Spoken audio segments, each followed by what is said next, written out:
তাড়াতাড়ি করো, এই মটকাটা দিয়ে শম্পাকে ঢেকে দেই, তারপর শম্পার মাংসগুলো নিয়ে পালিয়ে যাই। এই সুমাইয়া, তুই তাড়াতাড়ি চলে আয়। আসছি আসছি। চল চল পালিয়ে যাই। ওই কে রে, আমাকে মটকা দিয়ে ঢাকলো কে? সাহস থাকলে সামনে আয়, দেখি তোদের কত বড় সাহস। আরে আমার মাংস কোথায় গেল? নিশ্চয়ই কেউ চুরি করে নিয়ে গিয়েছে। চল চল, শম্পা আসার আগেই মাংসগুলো রান্না করে খেয়ে ফেলি। বন্ধুরা, রান্নার আগে এই সুন্দর ছবিটি দেখে যারা লাইক সাবস্ক্রাইব করে দিবে, আল্লাহ তুমি তাদেরকে হজ করার তৌফিক দান করো। এই মাংসগুলোকে ভালোভাবে ধুয়ে নেই, তারপর সুন্দর করে কেটে নেই। এবার চাইনিজ মশলা দিয়ে মাংসগুলোকে রান্না করব।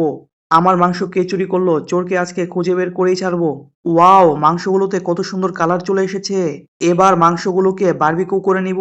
কিরে, সুমাইয়াদের বাড়ি থেকে দেখি মাংসের ঘ্রাণ আসছে, নিশ্চয়ই সুমাইয়া আমার মাংস চুরি করেছে।